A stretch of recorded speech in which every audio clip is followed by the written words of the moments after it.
Assalamualaikum warahmatullahi wabarakatuh.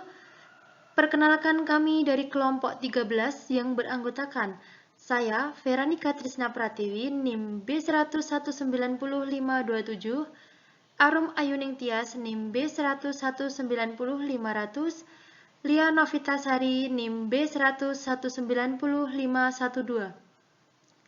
Sebelumnya, kami ucapkan terima kasih banyak kepada Bapak Ahmad Mardalis, SIMBA, selaku dosen pengampu Islam dan Iptek, yang sekaligus telah memberi kesempatan kepada kami untuk menyampaikan materi bab 14 mengenai akad-akad syariah.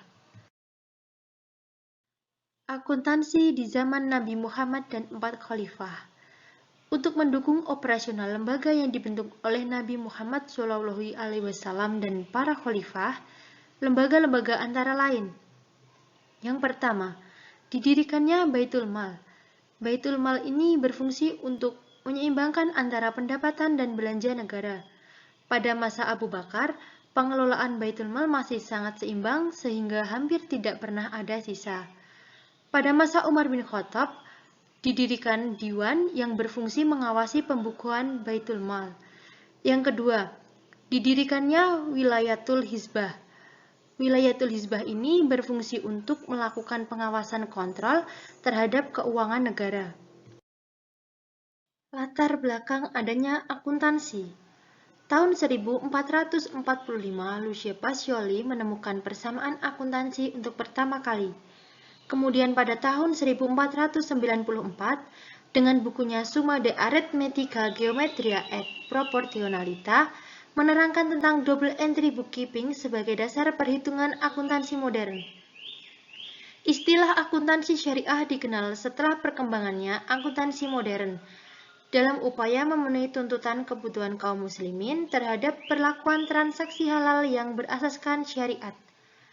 Akuntansi syariah yang termasuk dalam kategori muamalah di dalam dunia Islam mulai sejak zaman Nabi Muhammad SAW.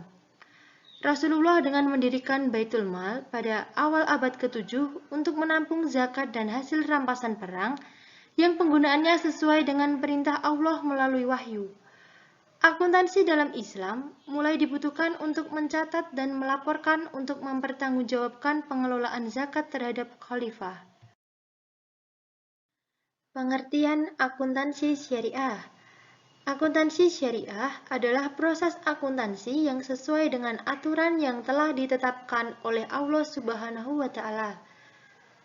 Prinsip akuntansi syariah ada 3 macam, yaitu: yang pertama, prinsip akuntabilitas, yaitu wujud akuntabilitas biasanya dalam bentuk laporan keuangan. Yang kedua, prinsip keadilan, yaitu setiap transaksi dicatat dengan benar, jujur, dan tidak memihak. Yang ketiga, prinsip kebenaran, yaitu aktivitas proses akuntansi selalu dilandaskan dengan aspek kebenaran. Tujuan akuntansi syariah. Tujuan akuntansi syariah dapat dibagi menjadi 2 tingkatan, yaitu 1. Tingkatan ideal, yaitu tingkatan ideal laporan keuangan adalah pertanggungjawaban muamalah kepada Allah Subhanahu wa Ta'ala. 2.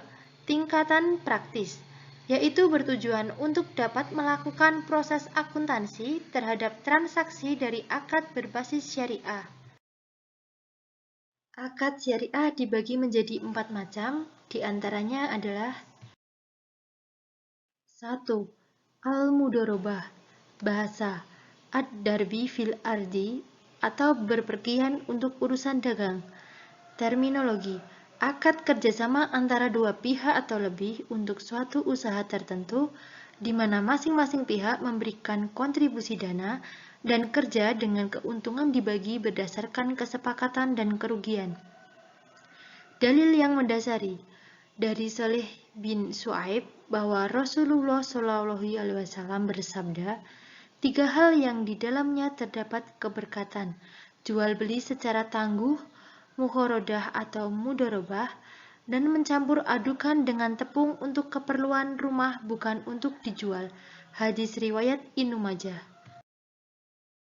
2. Al-musyarakah, bahasa al-syirkah atau al-ikhtilat yang artinya percampuran atau persekutuan dua orang atau lebih sehingga antara masing-masing sulit dibedakan atau dipisahkan.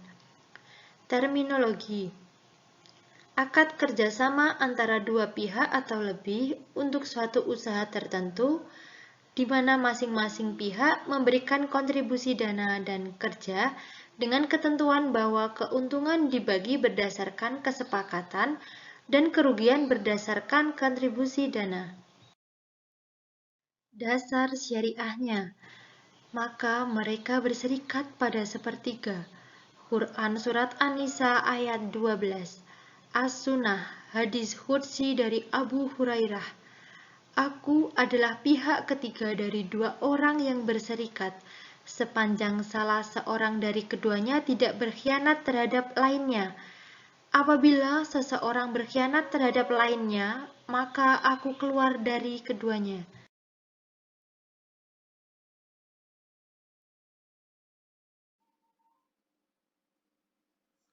Yang ketiga, al-ijarah.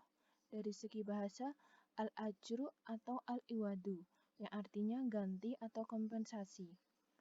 Terminologi: akad pemindahan hak guna atas suatu barang atau jasa dalam waktu tertentu dengan pembayaran upah sewa tanpa diikuti pemindahan kepemilikan atas barang itu sendiri. Jadi, ijarah dimaksudkan untuk mengambil manfaat atas suatu barang atas jasa, memperkerjakan seseorang dengan jalan penggantian membayar upah sejumlah tertentu. Dalil syariahnya, berbekamlah kamu, kemudian berikanlah upahnya kepada tukang bekam itu. Hadis riwayat Bukhari dan Muslim. Dan hadis riwayat Ar-Rasak dari Abu Hurairah dan Abu Sa'id Al-Hudri. Yang keempat, al-murabahah. Akad murabahah merupakan pengembangan dari akad jual beli atau al-ba'i. Adapun pengertian al-ba'i adalah memindahkan milik dengan ganti atau iwad yang dapat dibenarkan sesuai syariah. Pertukaran dapat dilakukan antara uang dengan barang, barang dengan barang atau barter, dan uang dengan uang. Adapun definisi akad murabahah adalah transaksi penjualan barang dengan menyatakan harga perolehan dan keuntungan yang disepakati antara penjual dan pembeli. Dasar syariahnya adalah Al-Quran, Quran Surat 5 ayat 275. Dan Al-Hadis Rasulullah SAW bersabda, ada 3 hal yang mengandung keberkahan: jual beli secara tangguh, mukarodah, dan mencampur gandum dengan tepung untuk keperluan rumah tangga bukan untuk dijual. Hadis riwayat Ibnu Majah dari Suwaib. Lalu perbedaan akuntansi syariah dan konvensional. Untuk kriteria sendiri, dasar hukum, akuntansi syariah bersumber dari Al-Quran, sedangkan akuntansi konvensional, hukum bisnis modern. Lalu kriteria dasar tindakan, untuk akuntansi syariah, keberadaan hukum Allah Subhanahu wa Ta'ala, sedangkan akuntansi konvensional, rasionalisme ekonomi sekuler. Untuk kriteria tujuan, akuntansi syariah bergantung dengan keuntungan yang wajar. Lalu untuk akuntansi konvensional, maksimalisasi keuntungan. Untuk kriteria orientasi, akuntansi syariah, kemasyarakatan, dan konvensional itu individual atau kepada pemilik. Lalu kriteria tahapan operasional, untuk akuntansi syariah sendiri dibatasi dan tunduk ke tuntutan syariah. Lalu untuk akuntansi konvensional tidak dibatasi kecuali pertimbangan ekonomis. Perkembangan transaksi syariah di Indonesia. Periode sebelum tahun 2002. Pada tahun ini belum memiliki standar akuntansi khusus. Oleh karenanya, akuntansi mengacu pada Accounting Auditing Standard for Islamic Financial Institution. Lalu untuk periode tahun 2002 sampai 2007, periode ini akuntansi syariah sudah mengacu pada Pernyataan Standar Akuntansi Keuangan PSAK, Pasal 59 tentang akuntansi perbankan syariah. Lalu untuk periode 2007 sampai 2011, Dewan Standar Akuntansi Keuangan mengeluarkan PSAK Syariah yang merupakan perubahan dari PSAK 59. Untuk periode 2011 sampai sekarang, periode ini PSAK Syariah semakin disempurnakan sehingga mendapat ruang khusus untuk dikembangkan. Ulama Hanafiyah. Musyarakah secara istilah adalah penggabungan harta untuk dijadikan modal usaha dan hasilnya yang berupa keuntungan atau kerugian dibagi bersama. Lalu untuk musyarakah adalah akad yang dilakukan oleh orang-orang yang bekerja sama dalam modal dan keuntungan.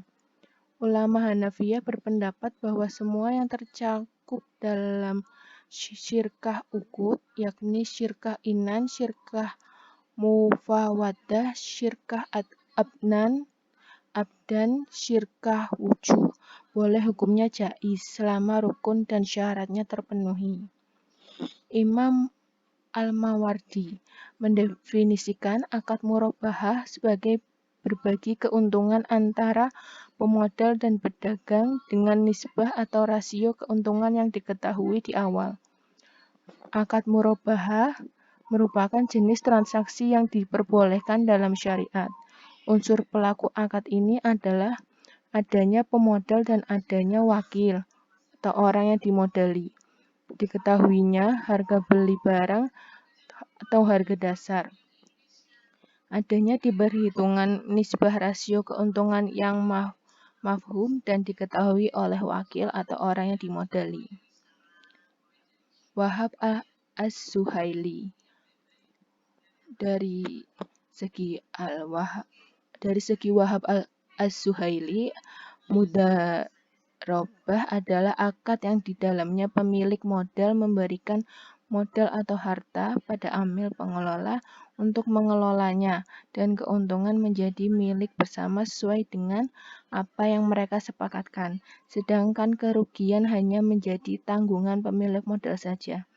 Amil tidak menanggung kerugian apapun kecuali usaha dan kerjanya saja. Terima kasih. Wassalamualaikum warahmatullahi wabarakatuh.